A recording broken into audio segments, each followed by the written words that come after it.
Live from Fargo and serving you on TV, online, and on the go. This is Valley News Live at 5. This afternoon, it was a perfect, peaceful day to head out to the lake, pull out your beach towel and sunglasses and soak up some rays, but enjoy the sunshine as much as you can. Storms are rolling through our region. Good evening and thanks for joining us tonight. Right now in Fargo, it looks beautiful out there, but our storm team tells us it's the beginning to an interesting weekend with storms once again rolling through the valley. Let's go straight to meteorologist Hutch Johnson for the very latest. Hutch? Thanks so much, Stephanie. If you're out and about as we head into the evening hours, storms that form could quickly become severe, especially in southeast portions of North Dakota and west central Minnesota later tonight. Now, we have active warnings in place right now. We'll get you started with the one down to the north of the Valley City area. This storm showing some signs of rotation and could have some fairly sizable hail. As we take a look at its trajectory, it shows the spinning icon. That does not mean a tornado is on the ground.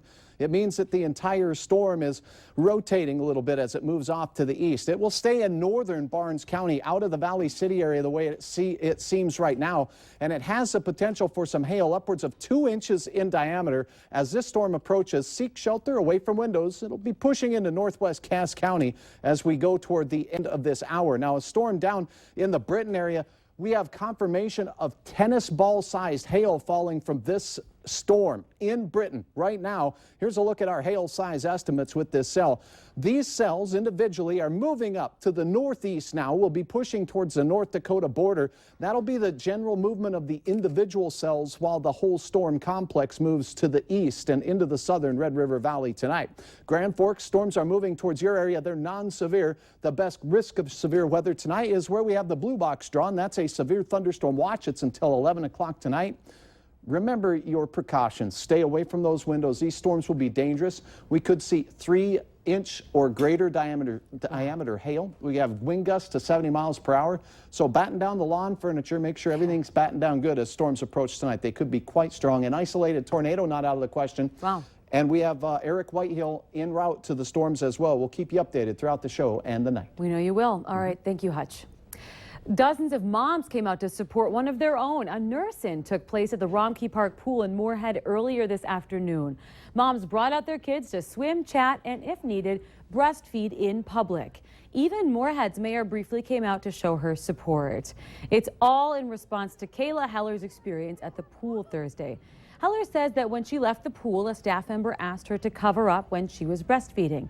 The group says today's nurse-in is a way to educate others about breastfeeding in public rather than protesting the pool. The main purpose today is to enlighten people and to tell people that whether you're going to nurse or pump and give it in a bottle, or if you're going to formula feed, you can kind of choose. I mean, you have rights as a woman to kind of figure out exactly what you'd like to do. And by me nursing, that's just a choice I made. The director of Moorhead's Parks and Recreation Department says a staff member just simply made a mistake, and she says today's awareness is fine and they invite them all in. Planned Parenthood's president is apologizing for a top official's tone in a controversial video released earlier this week. It shows the Planned Parenthood executive discussing aborted fetuses. This happened during a lunch meeting.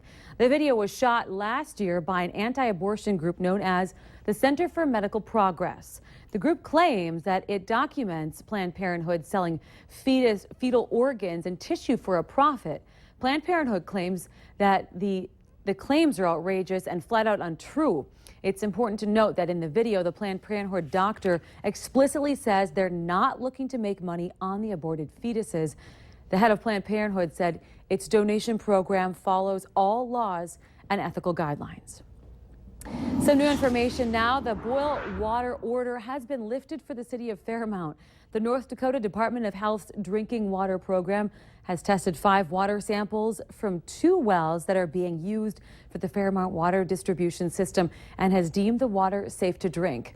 The city's water tower was damaged in a storm earlier this week. Now the city has isolated and closed the water tower until it can be repaired. The Western North Dakota oil boom has slowed, but a major population boom along with the severe lack of attorneys remains. However, as Valley News Team's Neil Carlson shows, SUND's law school has started the Rural Justice Program to help solve the problem. As construction workers wrap up an $11 million renovation project at UND School of Law, some of its students have also been busy, out of the classroom, working as interns in western North Dakota. In 2012, we had 18 counties in the state with 2 or fewer attorneys. That's simply not sufficient to meet the needs of our people. UND law student Nathan Svihovic is working in the school's rural justice program. He's helping an attorney in Watford City, where the oil boom has boosted the population from around 1,400 to over 8,000. It's extremely exciting being involved with the development agreements with the city and just seeing the town's growth and expansion. And the legal work you do, you feel like it's vital to the community and that you're actually a part of the evolution of this rural community as it goes through its changes. It's meant to help them build support networks, to help them appreciate the quality of life they would enjoy in that community, and to help them see how important it is that we place lawyers in those communities where people need them. Rand says the majority of law school students join larger law firms in big cities after graduating. However, law student Nathan Svihovic says his work with a rural justice program in Watford City has him convinced that's where he'll set up his own practice after graduation. Yeah, it's definitely a very strong possibility that I'll end up back here in Watford City. In Grand Forks, Neil Carlson, Valley News Live. This program is made possible by a gift from the estate of Edson and Margaret Larson of Mayville, North Dakota. Law students are given $6,000 to spend the summer working at law firms and courts in North Dakota. Now we have a follow-up to a whistleblower story we first told you about in late June. If you lost emails because of a server change at 702 Communications, you have 2 weeks to get them back. Michael Nygaard, he called us after finding all of his important emails erased. 702 Communications apologized after many of the emails were turned off and the accounts were, saying that it was shut down by Google. But finally, those customers are getting help. 702 Communications says Google has agreed to unlock all the accounts, but only until July 31st.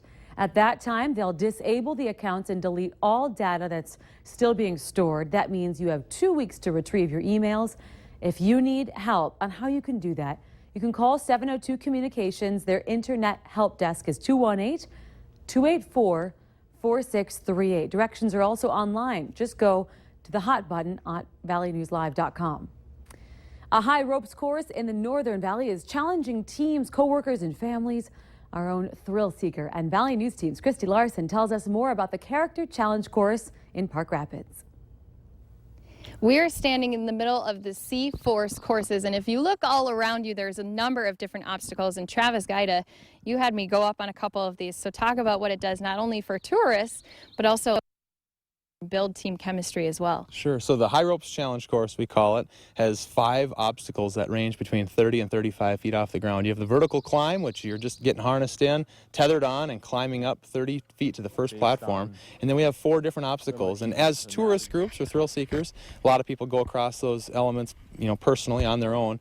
But when we have a team, sometimes we partner them up and give one partner some information and the other partner the other information, and they have to come together and problem solve and work together in a stressful situation to overcome not just their fear of heights, but the blockage that sometimes can happen in relationships as well. This is the 3G giant swing, where a participant is going to get hooked up to their back, and they're going to get pulled up by a group of people facing the ground. And when they're ready, they say 3, 2, 1, commit. 3, 2, 1, fear not!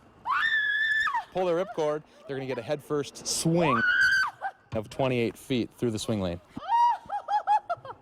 It's empowering, whether you're doing a team building event or whether you're doing a group of tourists or family members. It's empowering in that you have the control to say when you're gonna let go. But that's the difficult part, 3, is letting go 2, of control, 1, allowing the group to pull you up and then actually letting go of control and pulling that ripcord.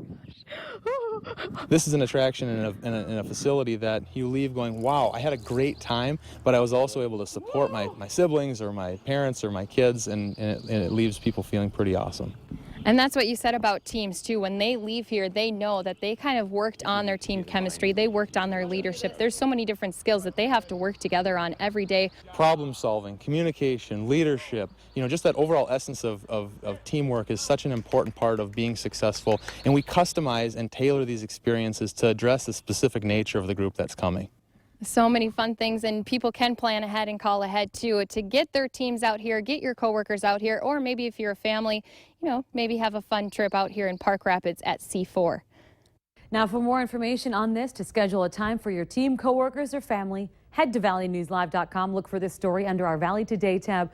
We also have a link to their website at our hot button.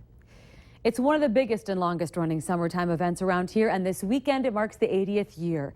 It's the Northwest Water Carnival in Detroit Lakes. Crews and volunteers are working hard today, getting everything ready for a very busy weekend. One of the highlights is the bed races. Beds are decorated, put on wheels, powered by a team of 5, and the money raised by the race goes to charity. Tomorrow there's going to be lots of food and a car show, and on the beach tomorrow night, country band Sawyer Brown. Then Sunday, the huge parade of the Northwest is starting at 1, followed by a water ski show at 3. Now this is fun. Valley News Live is hitting the road, and we'd love you to meet us. Join us as we ride the rails of the Red River Valley and Western Railroad, July 27th and 28th. Our team is going to be doing our newscasts live from the train.